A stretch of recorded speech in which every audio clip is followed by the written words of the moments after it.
नमस्कार दोस्तों, फिर से स्वागत है आपका हमारे इस ऑनलाइन प्लेटफॉर्म पर। मैं महिपाल फरोजा आपका फिर से स्वागत करता हूं इस वीडियो में। हम लोगों ने सांतत्ता जो थी अपनी कंटिन्यूटी वो कंप्लीट कर दी थी। आज हम लोग अवकलन स्टार्ट करने जा रहे हैं। 5.1 जो आपकी एक्सरसाइज थी वो कंप्लीट हो चुकी थी। इसके आगे आपको अवकलन देखने को मिलेगा। समझते हैं अवकलन क्या होता है, कैसे प्रोसेस होती है इसकी। देखो, सबसे पहली बात यही है कि अवकलन होता है क्या। देखो, अवकलन क्या होता है, कोई भी जो आपकी चर राशि होती है, किसी चर राशि में किसी चर राशि में किसी चर राशि में जो परिवर्तन की दर होती है, किसी चर राशि में परिवर्तन की दर, और किसके द्वारा, किसी चर के ही द्वारा परिवर्तन की दर जो रेट ऑफ चेंज होती है, किसी भी वेरिएबल जो होती है, राशि चर राशि होती है, वो जो परिवर्तन की दर होती है वही क्या कहलाती है, आपका अवकलन कहलाती है। अच्छा, परिवर्तन की दर कैसे, कि किसी चर राशि द्वारा किसी चर राशि में किया गया जो परिवर्तन होता है, चेंजेस जो होता है, वही क्या होता है, अवकलन। अच्छा, यहाँ एक नाम आ रहा है चर राशि। क्या नाम आ रहा है, चर राशि। मेन काम यही है कि पहले तो आपको कलन गणित के अंदर इन राशियों की बात समझ में आनी जरूरी है कि ये चर राशि क्या होती है, या अगर अचर बोले जिसमें चेंजेस नहीं होता, अचर राशि क्या होती है। आप जब अवकलन की परिभाषा पढ़ोगे तो आपको नजर आएगा कि यहाँ पर एक कोई वेरिएबल, जैसे मान लो मैं वाई मान लेता हूं नॉर्मल से, इसमें परिवर्तन करना है, किसके सापेक्ष करना है, किसी चर वेरिएबल के सापेक्ष रेस्पेक्ट में। तो यहाँ मैं अक्स लिखूंगा, यहाँ अवकलन में ऐसे लिखते हैं डी, और यहाँ भी क्या लिखते हैं, ये जो आपका dy बाई डी एक्स है, इसी को क्या बोलोगे आप, अवकलन। अच्छा, आवश्यक नहीं है dy बाई डी एक्स हो, यहाँ पर एक चर राशि है, ये y क्या है, एक चर राशि है, अक्स भी यहाँ पर क्या है, एक चर राशि है। किसी चर द्वारा किसी अन्य चर में किया गया जो परिवर्तन होता है वही आपका क्या कहलाता है, अवकलन कहलाता है। क्या कहलाता है, अवकलन। ठीक है, बात अपन राशियों की कर लेते हैं कि राशियां क्या होती है।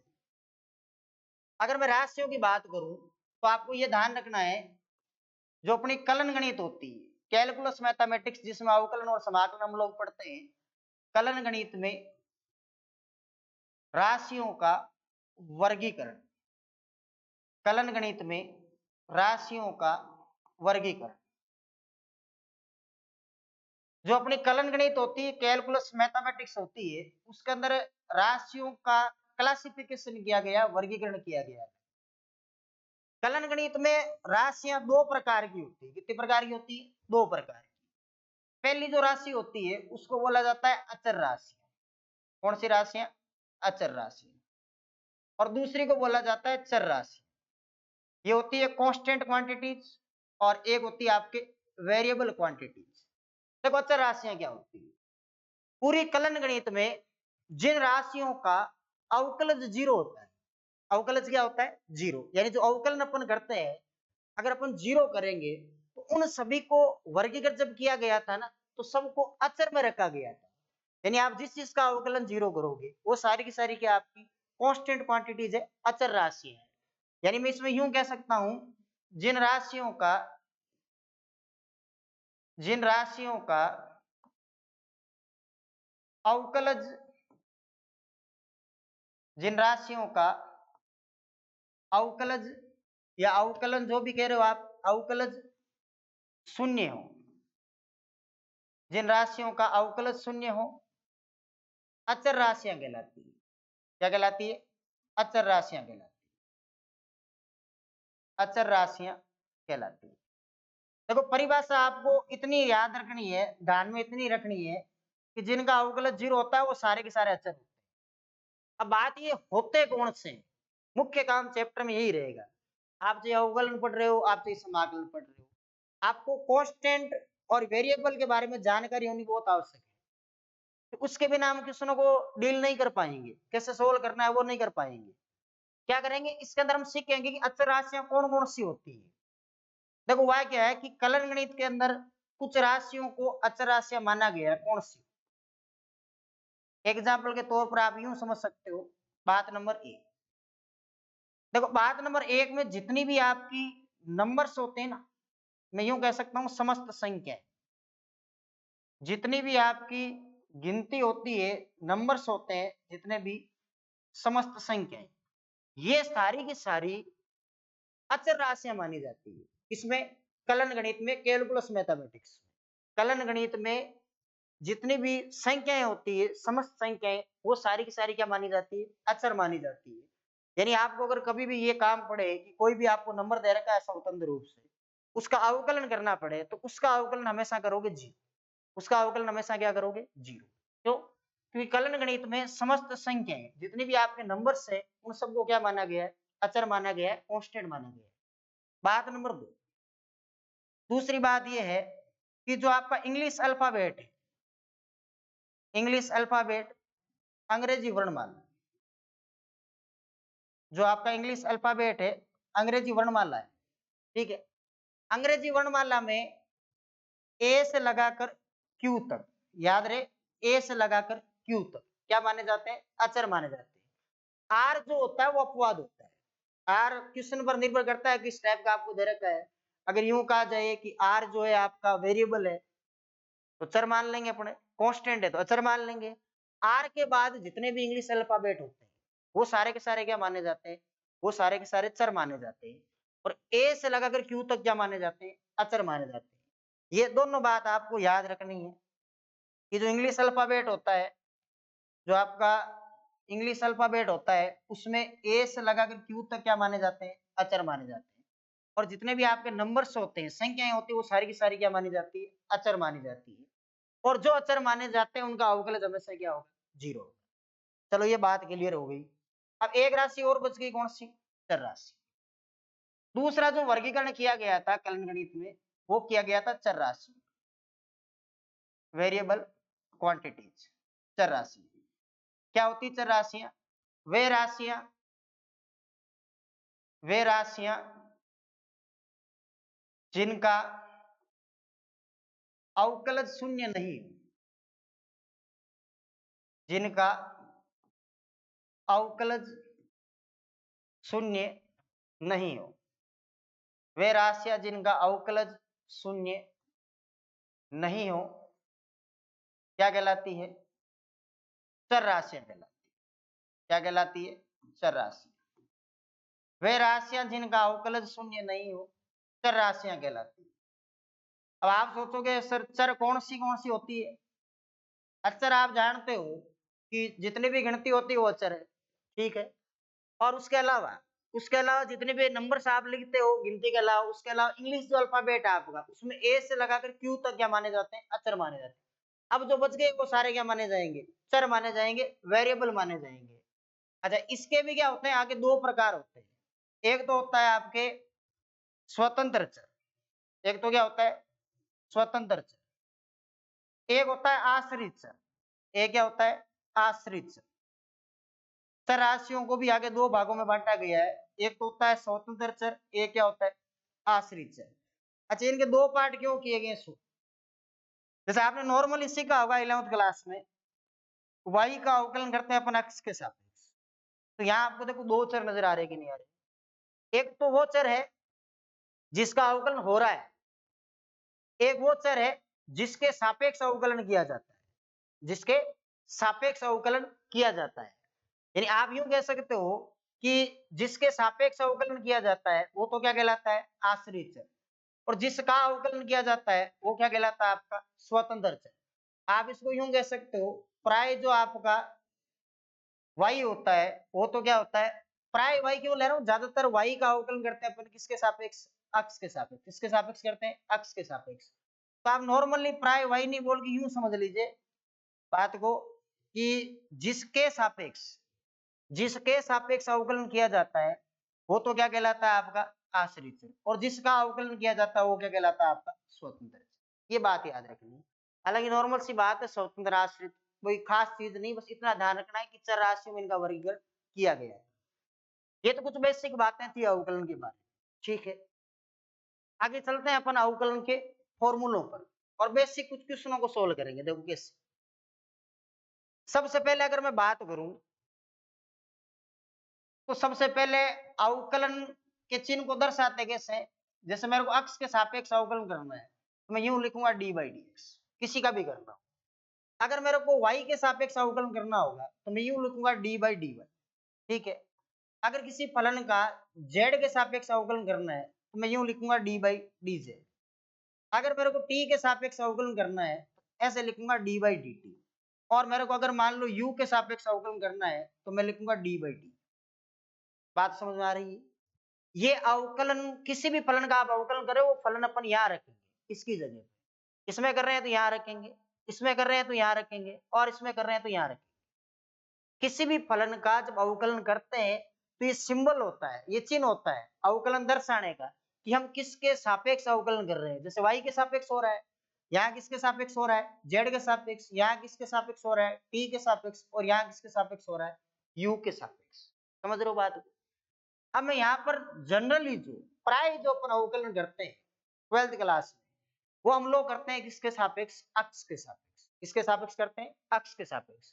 तो यहाँ मैं एक फलन को रख रहा हूं कि जो अवकलन मेरे को करना है वो अक्ष के सापेक्ष ही करना है, और जितने भी हम लोग फॉर्मूले पढ़ेंगे वो हम अक्ष के सापेक्ष वाले अवकलन के पढ़ेंगे, ठीक है। सबसे पहला क्वेश्चन यही है, और सबसे पहला फॉर्मूला भी मान लो कि अक्ष की घात n, अक्ष की घात, ये बेसिक सा फॉर्मूला है अवकलन। अक्ष की घात n का अवकलन करेंगे किसके सापेक्ष, अक्ष के सापेक्ष, ठीक है। अच्छा, अक्ष की घात n का क्यों कर रहे हैं? ये अक्ष की घात n एक तरह से ऐसे यूं समझ लीजिए कि अक्ष स्क्वायर, अक्ष क्यूब, अक्ष की घात 4, जितनी भी अक्ष के घातों के अवकलन है वो हम लोग सीखने जा रहे हैं। उसी को क्या बोल रहे हैं, अक्ष की घात n। यानी आप इसको यूं भी बोल सकते हो, लिखने को आप यूं भी लिख सकते हो इसको कि अक्ष की घात वाले फलनों के अवकलन। आप यूं भी बोल सकते हो अक्ष की, आप पॉइंट नंबर 1 बना लीजिएगा इसमें, अक्ष की घात वाले फलनों का अवकलन। अक्ष की घात वाले फलनों का अवकलन। कौन से फलनों का अवकलन सीख रहे हैं हम लोग, अक्ष की घात, अक्ष की घात वाले फलनों का। अच्छा, अक्ष की घात में ना आपको नजर आ रहा है सब, ठीक है। इसका जो अवकलन होता है ना वो होता है n अक्ष की घात n माइनस 1। अच्छा, ये कैसे आता है, ये आपने 11th क्लास में सीख रखा हो, गणित के प्रथम सिद्धांत से करते हैं। अक्ष की घात n का अवकलन सिद्ध भी किया जा सकता है, n अक्ष की घात n माइनस 1। बस एक कंडीशन इसमें अप्लाई नहीं कर सकते आप, कौन सी, n की वैल्यू क्या नहीं होनी चाहिए, n की वैल्यू क्या नहीं होनी चाहिए कि सर 1 रखेंगे तो अक्ष बनेगा, -1 रखोगे तो 1/x बनेगा, 0 नहीं होनी चाहिए। क्या नहीं होनी चाहिए, 0। अगर यहाँ वैल्यू 0 करेंगे तो अक्ष की घात 0 की वैल्यू क्या बनेगी, 1, और 1 क्या होता है, कांस्टेंट। n की वैल्यू क्या नहीं होनी चाहिए, 0 नहीं होनी चाहिए, ठीक है। अब इस टाइप के क्वेश्चन आप देखो, हम लोग सोल्व करेंगे पहले इस टाइप के क्वेश्चन। जैसे एग्जाम्पल के तौर पर आपके पास कोई क्वेश्चन लिख रहा हूं मैं कि d/dx, एकदम बेसिक सा एग्जाम्पल ले रहे हैं, अक्ष की घात 2। आप देखो n की जगह कितना है, 2, कितना है, 2। तो यहाँ n आ रहा है कि सर हम यहाँ तो 2 रख लेंगे, ये अक्ष है, ऊपर से 2 में से 1 कम कर देंगे तो 1 लिखने की तो आवश्यकता नहीं है ना, इसका अवकलन हो गया। अक्ष स्क्वायर का अवकलन क्या होता है, 2x। जैसे d/dx अवकलन करना है मेरे को अक्ष की घात 6 का, किसका करना है, अक्ष की घात 6। आप बताओ n की जगह कितना है, n की जगह सर 6 है, तो जहां n लिख रखा है, जहां n लिख रखा है वहां 6 लिख दूं क्या, हाँ सर यहाँ 6 लिख दूं। अक्ष की घात में n माइनस a करना है, तो अक्ष की घात में n कितना है, 6, 6 में से कितना कम करना है, 1, तो यहाँ ऊपर कितना आएगा, 5, तो 6 अक्ष की घात क्या आ जाएगी, 5।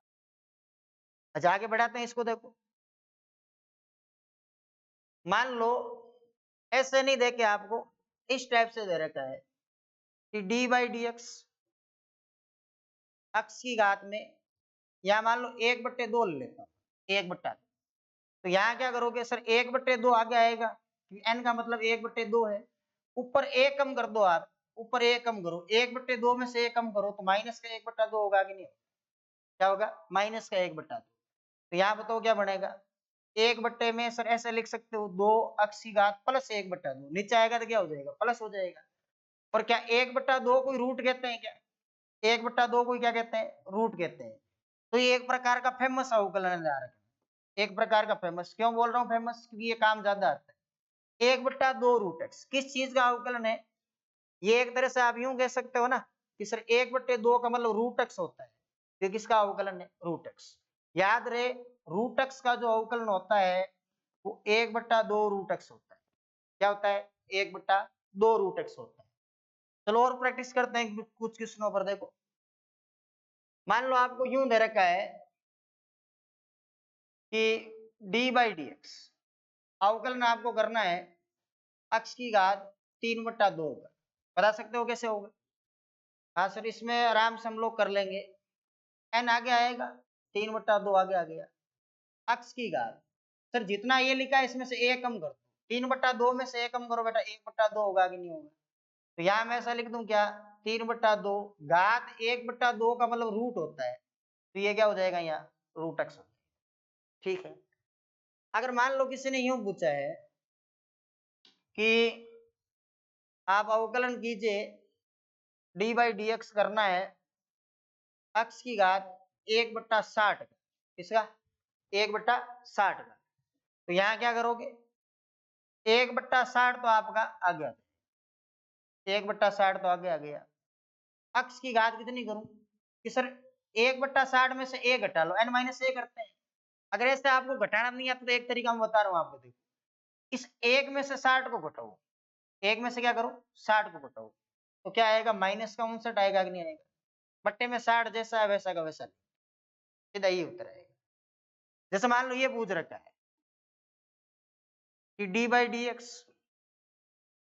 x की घात 1/66 दे रखा है, तो क्या करो 1/66 तो जैसा है वैसा। अगर ऊपर 1 हो ना तो हमेशा ऐसे ही करना चाहिए, 1 में से 66 घटा लो, माइनस का 65 बचेगा, तो ऊपर तो माइनस का 65 बट्टे में क्या हो जाएगा 66। बात समझ में आ रही होगी x की घात n के क्वेश्चन कैसे करते हैं। हालांकि नॉर्मल सी बात है, लोग तो थोड़ा बहुत हम सीख के आते हैं, फिजिक्स में भी काम आता है अपने नॉर्मल सा। x की घात n वाले क्वेश्चन को हम आराम से सोल्व कर सकते हैं। ठीक है। इसके बाद हम लोग चलते हैं आपके कुछ बीजगणितीय फलनों। अब आपको सर ये कौन से आ गए, जो आपके बीजगणितीय फलन होते हैं, बीजगणितीय फलनों के अवकलन, बीजगणितीय फलनों के अवकलन। इसके अंदर मैं बीजगणित इसलिए बोल रहा हूं आपको क्योंकि मैं मुख्य काम आपको सिखाना चाह रहा हूं, जो मैंने कहा था नंबर्स होते हैं, जो गिनती होती है वो सिखाना चाह रहा हूं आपको। कैसे? देखो अगर मान लो मैंने ये पूछा है कि आपको अवकलन करना है किस चीज का, d/dx अवकलन करना है आपको 2 का। ठीक है। या मैं यूं कह दूं आपको अवकलन करना है c का। इसका करना है c का। या मैं यूं कह दूं आपको अवकलन करना है 3 का। या आपको अवकलन करना है √2 का। इसका √2 का। या मान लो इस टाइप से आ गया आपको अवकलन करना है केवल e का। और यह आपको जो अवकलन करना है वो करना है f। क्या आप इन सब का अवकलन बता सकते हो? सर सबका ही 0 होगा। ऐसा क्यों? क्योंकि सारे के सारे क्या है कांस्टेंट है। याद है बात, कांस्टेंट कौन से थे, अचर कौन से थे? कि सर एक तो जितने भी नंबर्स होती है, जितनी भी अपनी गिनती होती है, वो सारी की सारी अचर मानी जाती है कलन गणित में। इसके अलावा सर ए से लगाकर क्यू तक अचर माने जाते हैं, ए से लगाकर क्यू तक अचर माने जाते हैं। तो जितने भी अचर होते हैं उन सब का जो अवकलन होता है वो क्या होता है 0 होता है। क्या होता है 0। तो इन सब का अवकलन क्या होगा 0।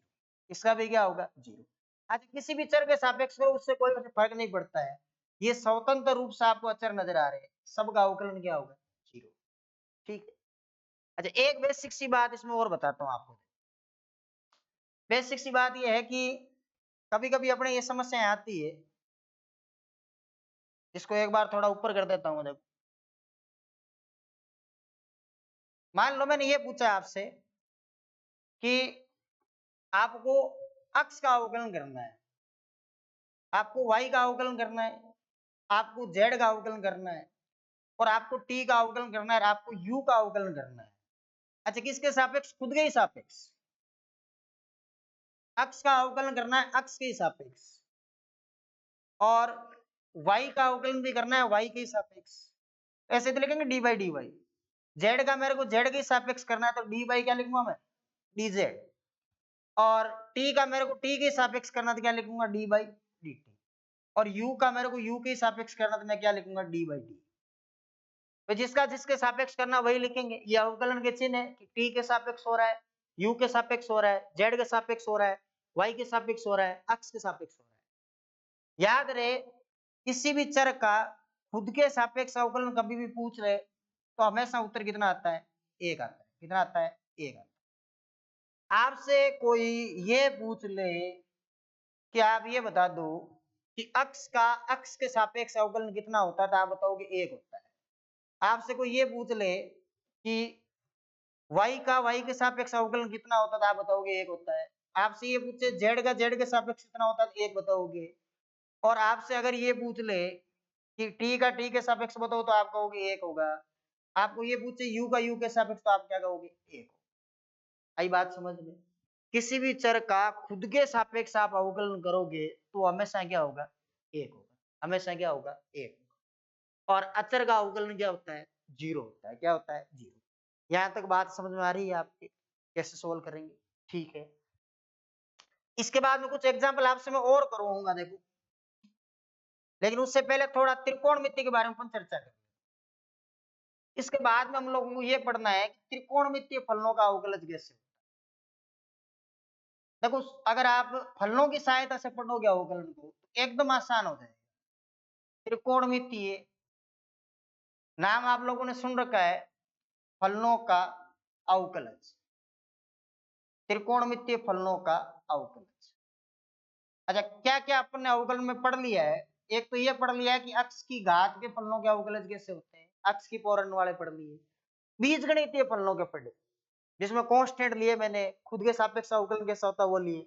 और एक अपन पढ़ रहे हैं अब त्रिकोणमिति के, यानी फॉर्मूले के हिसाब से देखें तो हमने ये पढ़ा है कि किसी भी कांस्टेंट का अवकलन जीरो होता है। डी बाई डी एक्स अचर क्या होता है, हमेशा जीरो होता है, ठीक है।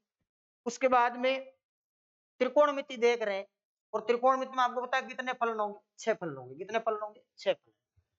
अच्छा, त्रिकोणमिति के बारे में आप जानते हो 6 फलन होते हैं। सबका अवकलन किसके सापेक्ष होगा, अक्ष के सापेक्ष। साइन एक्स का अवकलन करेंगे अक्ष के सापेक्ष, ऐसे ही लिखेंगे डी बाई डी एक्स। फिर किसका करेंगे, कोस का, क्या लिखेंगे, डी बाई डी एक्स। फिर किसका करेंगे, टेन का, क्या लिखेंगे, डी बाई डी एक्स। फिर किसका करेंगे, कोट का। टेन के बाद क्या आता है, कोट। किसके सापेक्ष अवकलन, अक्ष के सापेक्ष। कोट के बाद कौन आता है, सेक। किसके सापेक्ष अवकलन, अक्ष के सापेक्ष। फिर कौन आता है लास्ट में, कोसेक। किसके सापेक्ष अवकलन, अक्ष के सापेक्ष, ठीक है। ये हम लोग जानते हैं कि ये सारे के सारे त्रिकोणमितीय फलन है। और ये बात सबको समझ में आनी चाहिए कि ये डी बाई डी एक्स क्यों लगा रखा है। ये इसलिए लगा रखा है, ये बता रहा है कि अक्ष के सापेक्ष अवकलन हो रहा है सब। अगर यहाँ डी बाई डी वाई होता तो आप ये कहते कि y के सापेक्ष अवकलन हो रहा है। यहाँ डी बाई डी जेड होता तो आप ये कहते z के सापेक्ष अवकलन हो रहा है। बात को समझ रहे हो। किसी भी चर के सापेक्ष अवकलन करते हैं तो D by D Z D T जो लगाते हैं, उसका तात्पर्य ये होता है कि इस चर के सापेक्ष इस फलन का अवकलन हो रहा है। इस चर के सापेक्ष इस फलन का अवकलन हो रहा है। जैसे इन सभी क्वेश्चन में आप देखो डी बाई क्या लगा है, डी एक्स। सब में देखो D by D x, d by D x, d by D x है। तो इन सब का जो अवकलन हो रहा है वो किसके सापेक्ष हो रहा है, अक्ष के सापेक्ष। अब मैं चाह रहा हूं आप इसके उत्तर बताओ। नहीं पता है तो देखो सीखना आपको। साइन का जो अवकलन होता है ना, वो क्या होता है, कोस एक्स। साइन एक्स का अवकलन क्या होता है, कोस एक्स। अच्छा, किसी की ये इच्छा हो रही कि होता कैसे, शायद आपने 11वीं क्लास में सीख रखा होगा। पूरी प्रोसेस होती है प्रथम सिद्धांत से। साइन का अवकलन क्या होता है, कोस का जो अवकलन होता है वो होता है माइनस का साइन एक्स। क्या होता है, माइनस का साइन एक्स। टेन का जो अवकलन होता है ना, वो क्या होता है, सेक स्क्वायर एक्स। क्या होता है, सेक स्क्वायर एक्स। सूत्र याद रखना है, आगे समाकलन में ये उल्टे काम आएंगे, ध्यान रखना। इधर वाले का समाकलन ये होने वाला है, इस बात का विशेष ध्यान रखिए। कोट एक्स का अवकलन होता है आपके माइनस का कोसेक स्क्वायर एक्स, ठीक है। सेक एक्स का अवकलन होता है आपके सेक एक्स और टेन एक्स। और कोसेक एक्स का अवकलन होता है आपके माइनस के कोसेक एक्स और कोट एक्स। ये लो, ये 6 सूत्र है त्रिकोणमिति। साइन का अवकलन याद रखना है, क्या होता है कोस। कोस का क्या होता है माइनस से। टेन का क्या होता है सेक स्क्वायर एक्स। कोट का क्या होता है माइनस कोसेक स्क्वायर एक्स। सेक का क्या होता है सेक एक्स टेन एक्स। और कोसेक एक्स का क्या होगा माइनस का कोसेक एक्स और कोट एक्स। ठीक है, इसके बाद कुछ एग्जाम्पल पर हम चर्चा करेंगे जिसमें हम त्रिकोणमिति को उपयोग में लेंगे और अक्षीघात आने वाले प्रश्नों को भी उपयोग में लेंगे। देखो एक एग्जाम्पल सोल्व कर। चल, आपके पास कभी भी अवकलन में, आपके पास कभी भी अवकलन में अगर इस टाइप से अवकलन पूछ ले कि ये डी बाई डी एक्स, ध्यान से सुनिएगा बात। यहाँ आपके पास कोई भी समीकरण है, कोई भी क्या दे रखी है आपके पास समीकरण दे रखी है, इक्वेशन आपको दे रखी है, समीकरण आपको दे रखी है। ठीक है, समीकरण जब भी दे रखी हो, चाहे 2 घात की हो, चाहे 3 घात की हो, चाहे 5 घात की, प्लस हो चाहे बीच में माइनस हो, तो आप उन सबको अलग अलग करो। जैसे एग्जाम्पल के तौर पर आप यूं समझ लीजिए कि आपके पास एक इक्वेशन है, आपके पास एक समीकरण है, वो कुछ इस टाइप की है कि आपको अवकलन करना है, डी बाई डी एक्स करना है A X square plus B X plus C, ये समीकरण है। अवकलन क्या होगा हम बाद में देखेंगे, अवकलन क्या होगा वो बाद में देखेंगे। समीकरण जब भी इस टाइप से आपको पूछी जाए, कोई भी इक्वेशन हो उसकी बात कर रहा हूं मैं, कोई भी बहुपद हो आप उसकी बात कर सकते हो, उसको आप हमेशा क्या करोगे अलग अलग करके लिखोगे। जैसे यहाँ लिखोगे डी बाई डी एक्स, ठीक है, सबसे पहले किसका करोगे ए स्क्वायर एक्स स्क्वायर, फिर आप लिखोगे डी बाई डी एक्स इस टाइप से। हालांकि हम सीधा कर लेंगे बाद में प्रैक्टिस में आने के बाद, तरीका यही होगा, आप सबको अलग अलग करोगे, क्या करोगे अलग अलग। ठीक है, अब अलग अलग करने के बाद एक बात और ध्यान रखिए, आपको अवकलन करना है डी बाई डी एक्स, अगर आपके पास केवल अचर आ रहा है तो उसका अवकलन आपको हमेशा क्या करना है जी, किया भी अपन ने कुछ क्वेश्चनों में। लेकिन अगर आपके पास कभी यूं आए कि एक तो चर आ रहा है, चर के साथ में क्या आ रहा है अचर आ रहा है, तो इसका समाधान क्या होता है, इसका समाधान ये होता है कि अचर को तो छोड़ देना है, जैसा है वैसा रख देना है, और अवकलन किसका कर देना है, अवकलन कर देना है चर का, किसका कर देना है चर का कर देना है। जैसे देखो इसमें सीखो तो क्या हुआ, इसको थोड़ा ऊपर कर देता हूं मैं। ठीक है, आप यहाँ पहचानो ये चर है या अचर है, सर ये तो चर है, ये क्या है अचर है, अचर को तो छोड़ना है, अवकलन किसका करना है चर का। इसका अवकलन जानते हो क्या, एक्स स्क्वायर का अवकलन हम जानते हैं 2x होता है, फिर प्लस का चिन्ह है, ये अचर है कि चर है अचर है, तो इसको छोड़ दो, गुणा अक्ष का अवकलन करना है, चर है कि नहीं है, किसके सापेक्ष करना है अक्ष के सापेक्ष, सीखा था कितना होता है ए, अक्ष का अक्ष के सापेक्ष अवकलन कितना होता है ए। यहाँ क्या लिखा हुआ है सी, केवल सी है कि नहीं अचर है कि नहीं, और अचर का अवकलन क्या होता है जीरो, तो ये जीरो हो गया। अब आप इसको थोड़ा सा सोल्व कर लो तो ये कितना हो जाएगा 2a अक्ष होगा कि नहीं होगा, और प्लस का ये कितना हो जाएगा b हो जाएगा, क्या हो जाएगा b। क्या किसी भी आप इक्वेशन के लिए समीकरण के लिए अवकलन करना सीख गए, जैसे एक द्विघात समीकरण है मान लो, बहुपद बोल सकते हो, बराबर में जीरो होता है तो समीकरण बोलते हैं। ये द्विघाती आपके पास क्या है बहुपद है रखा है, ये 3 घात का है चाहे 4 घात का, आपको अवकलन करने का तरीका हमें सही रखना है। देखो चलते हैं आगे क्वेश्चन पर।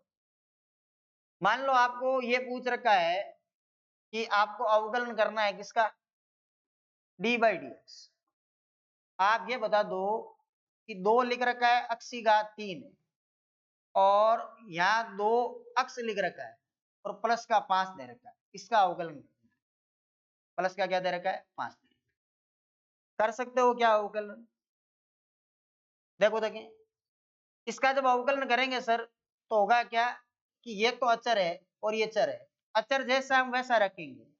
अक्षी का 3 का हमने अवकलन करना सीख लिया है कि सर 3 आगे आएगा, ऊपर एक कम करेंगे तो 2 हो जाएगा।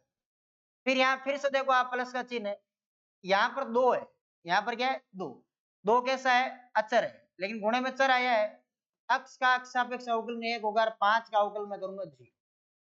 ऐसा क्यों हो रहा है बात समझ रहे हो कि सर ये तो अचर है चर का अवकलन हो गया, ये भी अचर है, चर का अवकलन हो गया, और ये केवल अचर है, तो अवकलन क्या हो जाएगा? जीरो। अगर स्वतंत्र रूप से आपके पास कांस्टेंट है अचर, तब आप अवकलन क्या कर दो? जीरो कर। अगर चर अचर गुणे या भाग में आ रहे हैं तो उसको साइड में करके अचर को चर का क्या कर दो? अवकलन कर। तो यहाँ पर कैलकुलेशन करो तो क्या बन गई? ये हो गया 6, ये हो जाएगा x स्क्वायर, और ये हो जाएगा 2। ये आपके उत्तर आ गया। एग्जाम्पल के तौर पर मान लो ऐसा नहीं आके इस टाइप का क्वेश्चन कि डी बाई डी एक्स अवकलन करना है आपको, x की घात 4 प्लस 4 x की घात 3 प्लस 3 x की घात 2 प्लस का 2x और प्लस का कितना? यहाँ घात 2। इसका अवकलन कर सकते हैं आराम से, कोई समस्या नहीं है। अब आप यूं समझिए कि अगर आपको ये सारे अलग अलग दिए जाते, जैसे कोई ये कहता है कि x की घात 4 का अवकलन करो, कर देंगे, इसका करो कर देंगे, इसका करो, तो अलग अलग ही तो करना है। क्या करेंगे कि सबसे पहले सर x की घात 4 का अवकलन बता दो, इसका अवकलन क्या होगा? 4 आगे आएगा, x की घात 3 हो जाएगी, x की घात अंश हो रहा है, इसका अवकलन क्या होगा? x की घात 3 का अवकलन होता है 3 x की घात 2, 3 आगे आएगा, x की घात 2 एकम हो जाएगा, 3 का 3 ही रहेगा। ऐसा क्यों कर रहा हूं? क्योंकि चर इंटू अचर आ रहा है, ये तो अचर है आपका, और ये क्या है? चर। x स्क्वायर का अवकलन क्या होगा? 2x होगा। और 2x का अवकलन बता सकते हो क्या? 2 का तो 2x का सर 1, और प्लस a का क्या होगा? 0। अब देख लो क्या बनेगा, ये होगा 4x की घात 3, ठीक है, प्लस 4 3 क्या होगा? 12, और यहाँ क्या हो जाएगा? x square. यहाँ देख लो 3 दूनी क्या हो जाएगा? 6x, और यहाँ क्या हो जाएगा? ये आपका उत्तर बना। एकदम बेसिक से मैं क्वेश्चन ले रहा हूँ आपके, एकदम जीरो लेवल से, ताकि आप अवकलन आराम से सीख सको, किसी भी फलन का अवकलन कर लो। आज की क्लास में केवल और केवल हम लोग त्रिकोणमिति पर आधारित या x की घात n पर आधारित प्रश्नों को सोल्व करेंगे, ताकि कोई कंफ्यूजन नहीं हो किस प्रकार से हम सोल्व करते हैं। चलो एक एग्जांपल आप लोग ट्राई करके देखो, देखिए होता है या नहीं होता। एग्जांपल ये है कि आपको अवकलन करना है डी बाई डी एक्स, 5 दे रखा है, x की घात 4 दे रखी है, माइनस का चिन्ह है, 2 है, x की घात 3 है, और माइनस का 6 दे रखा है। ट्राई करो देखिए इसको होता है कि नहीं होता। 2 मिनट का टाइम दे रहा हूँ, ट्राई करके देखो आप हो रहा है या नहीं हो रहा है।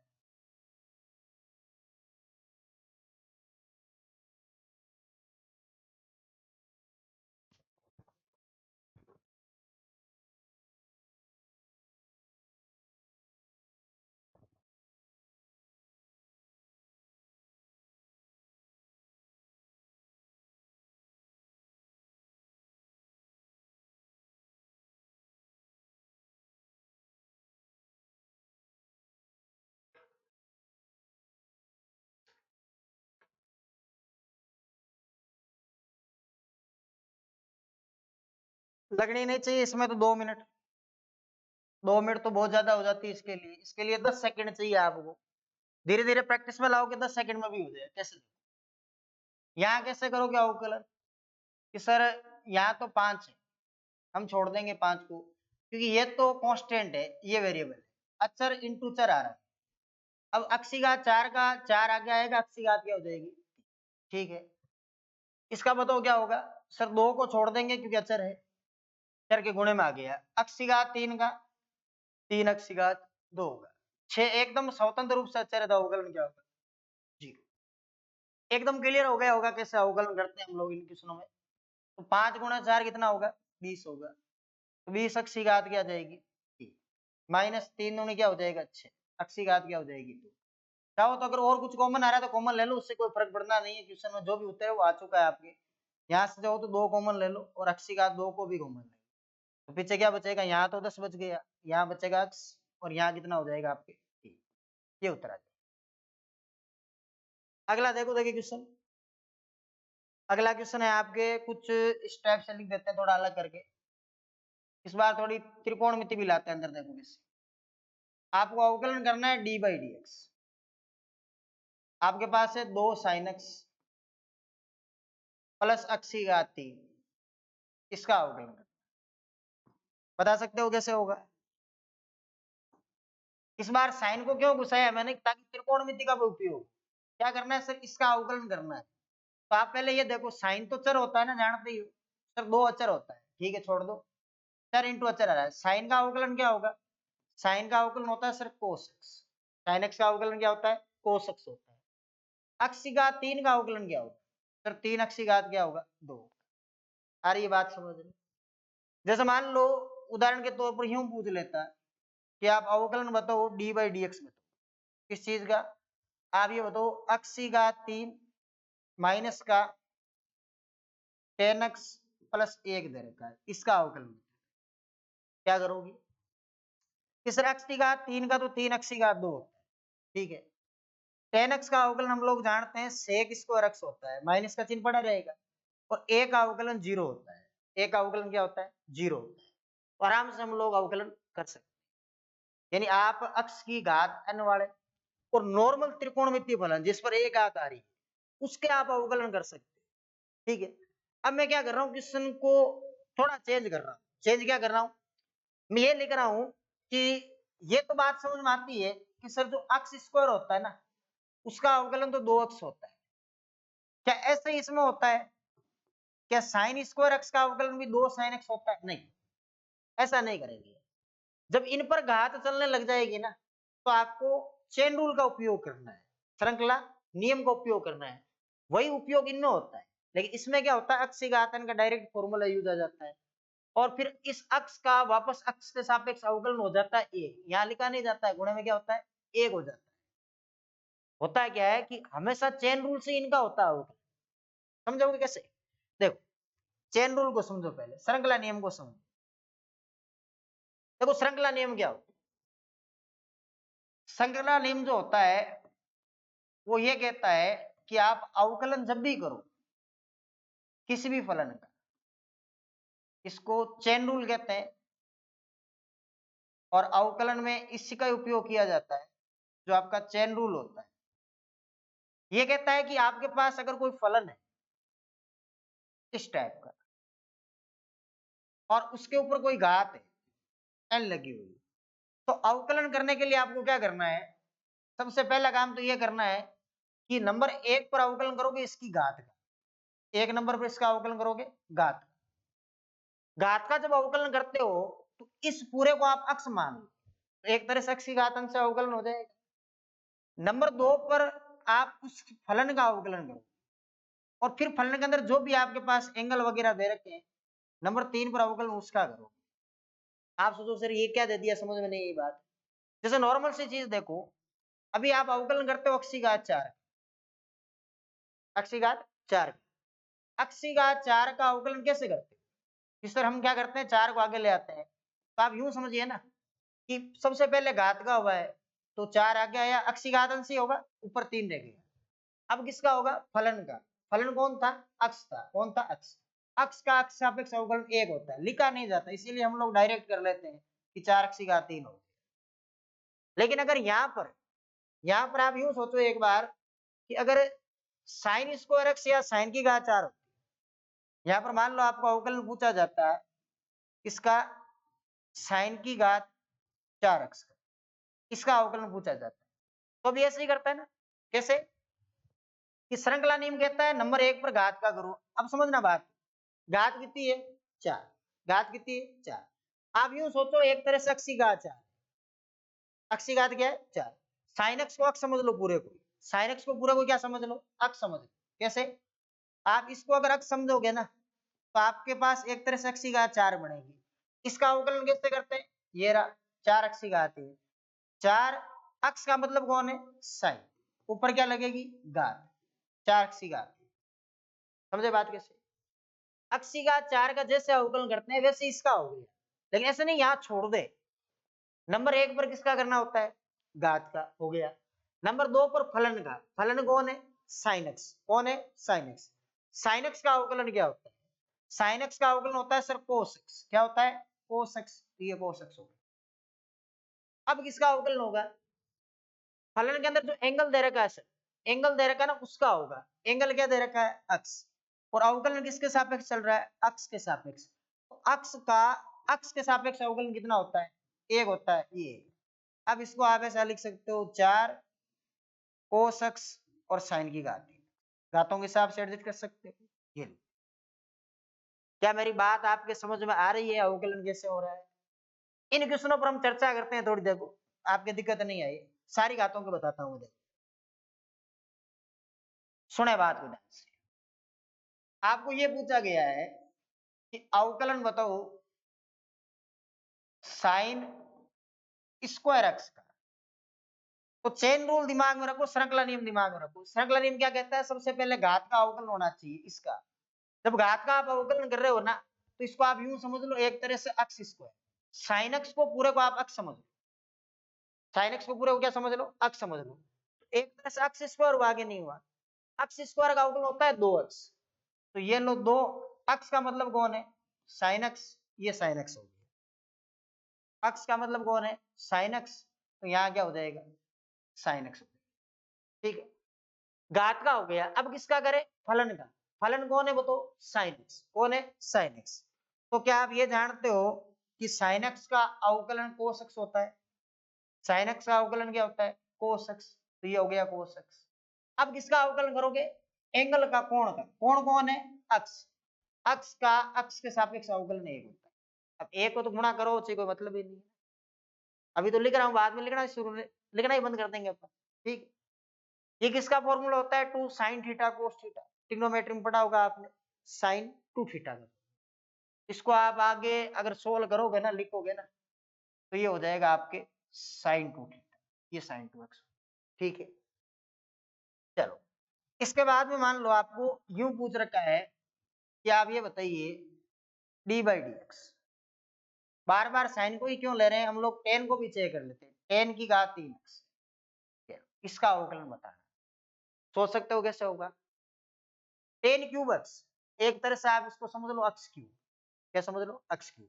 अक्स क्यूब का अवकलन कैसे करते हैं? सब 3 अक्स स्क्वायर होता है। 3 अक्स का मतलब 10 है, स्क्वायर ये लो इसको।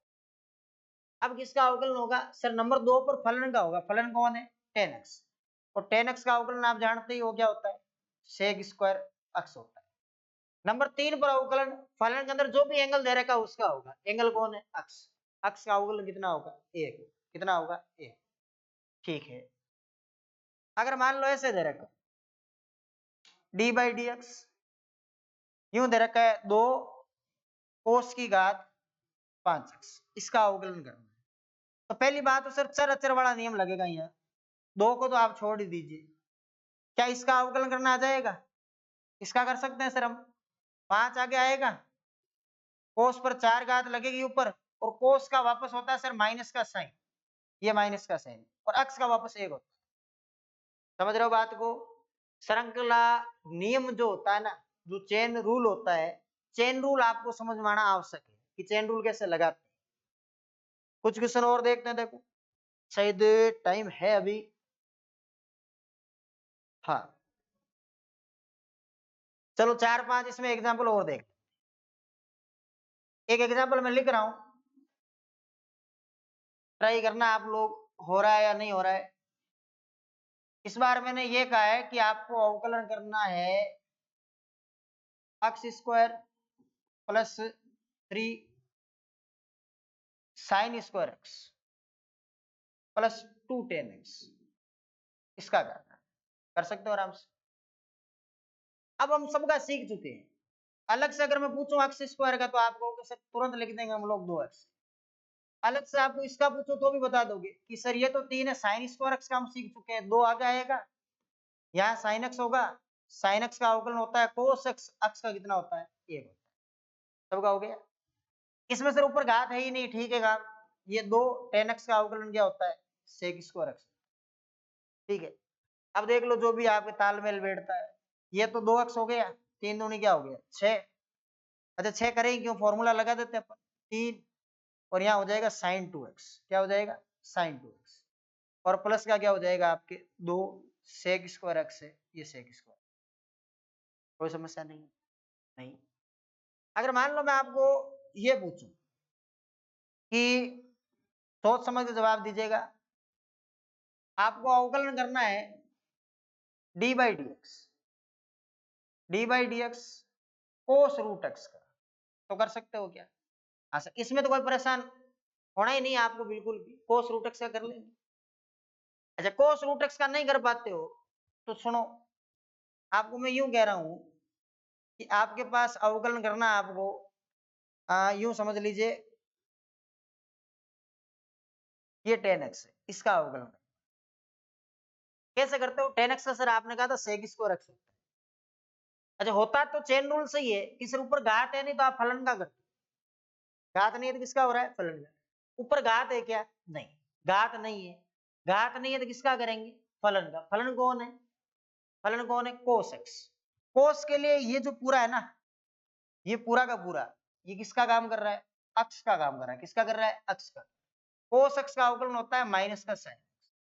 हो गया काम खत्म, घात तो है ही नहीं, पावर तो है ही नहीं।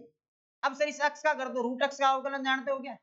रूट अक्ष का अवकलन डायरेक्ट होता है 1/2 रूट अक्ष। शुरुआत में पढ़ा अपन ने, 1/2 रूट अक्ष। अब इसको ऊपर लिख दो, इसको क्या लिख दो? नीचे लिख। जैसे मान लो आपको पूछता कि आप ये बता दो d/dx, सुनिए का बात ध्यान से, ये साइन है, ये है ax प्लस b। अब बता दो क्या होगा? क्या ऊपर घात है? नहीं, घात नहीं है तो फलन का करेंगे, किसका करेंगे? साइन का। साइन के लिए ये किसका काम कर रहा है? अक्ष का कर रहा है, तो साइन एक्स का अवकलन क्या होता है? Cos x. क्या होता है? Cos x. ये लो साइन एक्स का अवकलन हो गया कोस एक्स। अब किसका अवकलन करना है? ए एक्स प्लस बी का। जानते हो एक्स प्लस बी का अवकलन? हाँ सर, ये तो अचर है, ये चर है, तो a इंटू एक बी का 0 यानी क्या आएगा? ए को आगे लिख दो। अब मान लो अगर मिक्सअप करें इनको, मिक्सअप करके एक क्वेश्चन और बना रहा हूँ, देखो इसे मिक्सअप करके मैंने यूं बना दिया कि आप ये बता दो d/dx 10 ऊपर क्यूब और अंदर लिख दिया मैंने 2x प्लस 3, इसका बता। अब सोचो कैसे होगा? घात है क्या? बिल्कुल है सर। सबसे पहले घात में ही करो, तो 3 तो आगे 10 स्क्वायर और 2x प्लस 3 हो गया इसका। तो अब किसका करोगे? सर फलन का। फलन कौन है? 10, और 10 के लिए पूरा किसका काम करेगा? अक्ष का। 10x का अवकलन क्या होता है? यहाँ गुणे का चिन्ह लगा के लिख देना। 10x का अवकलन होता है सर सेक स्क्वायर एक्स। ये लो सेक स्क्वायर एक्स। अब किसका करोगे? सर एंगल का। एंगल कौन है? 2x plus 3। 2x प्लस 3 का अवकलन क्या होगा? 2। समझे बात कैसे? फिर से सुनो, नहीं समझो बात तो एक बार फिर से सुनो। क्या किया मैंने? सबसे पहले घात का किया, तो 3 आगे आया कि नहीं है? 2 ऊपर रह गए, 1 कम कर लिया, घात का हो गया। फिर किसका करेंगे? फलन का। फलन कौन है? 10। 10 के लिए पूरा किसका काम कर रहा है? अक्ष का। 10x का अवकलन क्या होगा? Sec square x. फिर एंगल का 2x प्लस 3 का। 2x प्लस 3 का अवकलन क्या होगा? 2 हो जाएगा। अब आप चाहो तो गुणा करवा लो, इनको गुणा करोगे क्या बनेगा? 3 दूनी 6, और यहाँ क्या हो जाएगा? 10 स्क्वायर, और ये क्या हो जाएगा? 2x प्लस 3, और यहाँ क्या हो जाएगा? सेक स्क्वायर, ये सेक स्क्वायर 2x प्लस 3, ये 2x प्लस क्या हो जाएगा? 3 हो जाएगा। समझ रहे हो बात कैसे? हाँ सर, ये समझ रहे हैं हम लोग, आराम से हम लोग इनका कर भी लेंगे अब। ठीक है, कुछ और प्रैक्टिस करते हैं। कैसे? देखो, किसी ने ये कहा कि आप अवकलन बता दो d/dx बता इसका ax square plus bx plus c। बार बार पूछ रहा हूँ आपसे, इसकी घात में 5, इसका बता। ट्राई करो, देखिए 1 मिनट का टाइम दे रहा हूं, अगर हो जाए तो। ax square plus bx plus c की घात 5, ट्राई करके देखो इसका अवकलन क्या हो।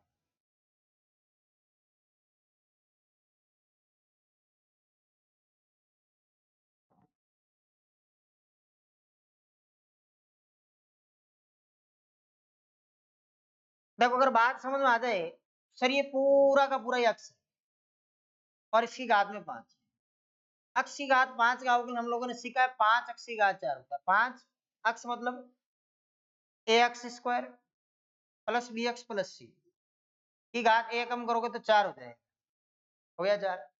अब किसका अवकलन करते हैं? घात के बाद में फलन का, या अक्ष का जो भी है, ये पूरा का पूरा इसका अवकलन जानते हो क्या? a को तो मेरे को छोड़ना पड़ेगा, अक्ष स्क्वायर का अवकलन 2x हो जाएगा, ऐसे लिख सकते हैं 2ax। bx का अवकलन, b को छोड़ दो, क्योंकि कांस्टेंट है, अक्ष का अक्ष से सापेक्ष होता है ए, और सी को तो मैं बिल्कुल ही जीरो कर सकता हूँ क्योंकि एकदम कांस्टेंट है ये। तो ये लो, ये होगा। बात समझे कैसे हुआ? चलो देखो देखें, मान लो ऐसे नहीं हो गए, अगर आपको कभी यूं पूछ कि डी बाई डी एक्स सही, यहाँ साइन है, यहाँ घात 3, और अंदर दे रखा है 2x square plus 3x plus 6, ये दे रखा है। अब कर सकते हो क्या? कर लो तो, ट्राई कर लो, कर सकते हो तो ट्राई करोगे तो आपको पता लगेगा कि सर ये अक्स क्यूब की तरह होगा, ये पूरा अक्स मान लिया जाएगा। तो साइन क्यूब अक्स हुआ कि नहीं हुआ?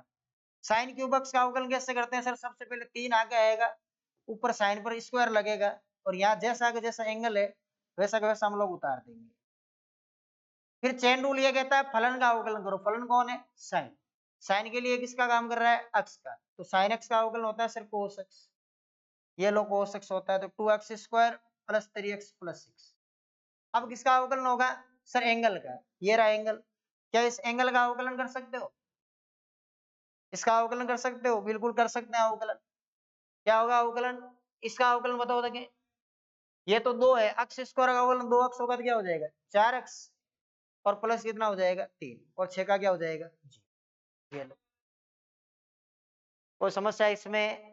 मेरे हिसाब से किसी प्रकार की समस्या नहीं होनी चाहिए। आपने काफी बेसिक अवकलन सीख ली, काफी बेसिक अवकलन सीख ली। अगर आपके कभी काम पड़े, एक बात तो ये ध्यान रखना, जब एनसीईआरटी पढ़ोगे तो एनसीईआरटी में एक दो सूत्र आपको और बताता हूँ, देखो इससे रिलेटेड। एक तो मैंने आपको बता रखा है कि इसको डायरेक्ट याद रख लो, D by D X root x.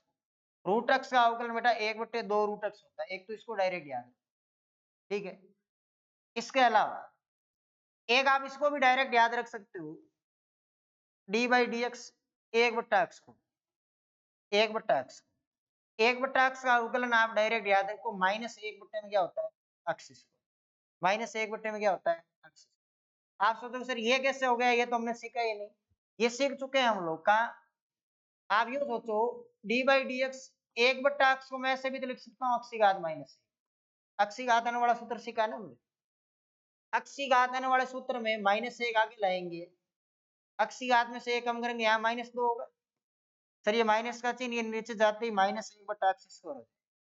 तो आपको 2 फॉर्मूले तो ये बेटा पक्के याद रखने हैं, एनसीईआरटी में सबसे ज्यादा यूज आते हैं 2 फॉर्मूले पक्के 100%, ठीक है। इसके बाद में और क्या याद रखना है? एक याद ये रखना है, अगर आपको कोई कभी यूं पूछ ले कि आपके पास y दे रखा है और यहां दे रखा है साइन अक्ष डिग्री, तो आप ये बताओ dy बाई डी एक्स क्या होगा? dy बाई डी एक्स क्या होगा? ये क्या होगा? आप ये तो समझ गए सर ये क्या चीज है, y का अवकलन व अक्ष सापेक्ष, तो इधर तो हम कर लेंगे। अक्ष डिग्री क्या चीज, इस बात का ध्यान रखना। आपको इसको पहले हमेशा रेडियन में चेंज करके उत्तर देना, इसमें चेंज करके रेडियन में, फिर वापस डिग्री में पूछा है तो डिग्री में चेंज कर लेना। कैसे? देखो आपको ये ध्यान में रखना है कि जो आपकी अक्ष डिग्री होती है ना बेटा, वो πx/180 रेडियन के बराबर। समझ सकते हो? एक अगर रेडियन है, अक्ष से गुणा करोगे तो यही बनेगी। अक्ष डिग्री जो होती है वो πx/180 रेडियन के बराबर होती है। कैसे? देखो यहां पर मैं क्या करूंगा, सबसे पहले अक्ष डिग्री की जगह रखूंगा πx/180। क्या रखूंगा? πx/180, ठीक है। अब आप इस पूरे को अक्ष समझ के अवकलन कर लो, इसका अवकलन करूंगा तो क्या होगा? dy बाई डी एक्स, ठीक है। साइन का अवकलन क्या होता है? कोस। क्या होता है? कोस। तो साइन का अवकलन तो हो गया कोस, घात ऊपर थी नहीं इसलिए मैंने फलन का कर दिया। अब किसका अवकलन करेंगे? इसका। इसका अवकलन कैसे करेंगे? सर ये तो कांस्टेंट है π/180, और अक्ष का अक्ष के सापेक्ष अवकलन 1 होता है। क्या होता है? 1। इसका जो अवकलन होगा वो क्या होगा? π/180 होगा। अच्छा ये किसका मान था? ये मान था आपके किसका? अक्ष डिग्री का। तो यहाँ पर इसका जवाब क्या दोगे कि π/, में तो 180, और यहाँ पर क्या हो जाएगा? कोस अक्ष डिग्री, ये जवाब। कभी भी आपको अक्ष डिग्री अगर यहाँ पर दिया जाए तो इसका सीधा जवाब आपको कोस अक्ष डिग्री नहीं देना है, क्योंकि कैलकुलस मैथमेटिक्स में हमेशा इनको रेडियन में चेंज करके जवाब देना चाहिए। ये आपकी डिग्री पद्धति दे रखी है तो इसको पहले किसमें कन्वर्ट करोगे, रेडियन पद्धति। ठीक है, इसके बाद में हम लोग दो फलनों का अवकलज कैसे करते हैं या अंश बट्टा हर में जो रहते हैं उनका अवकलज कैसे करते हैं वो हम लोग नेक्स्ट वीडियो में सीखेंगे। और आज की वीडियो में हमने क्या क्या देखा है, देखो एक तो अक्षी घात अन्य के फलनों के अवकलज, बीजगणितीय जो फलन होते हैं उनके अवकलज, और त्रिकोणमितीय जो फलन होते हैं उनके कुछ बेसिक क्वेश्चन। मिलते हैं नेक्स्ट वीडियो में, धन्यवाद।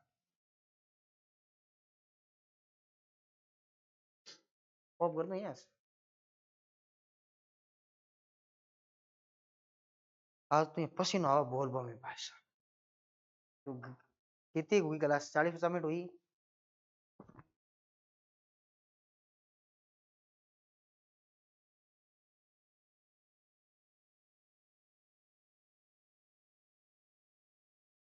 बस मटाड़ देंगे लास्ट में। ये बताया आपको कोई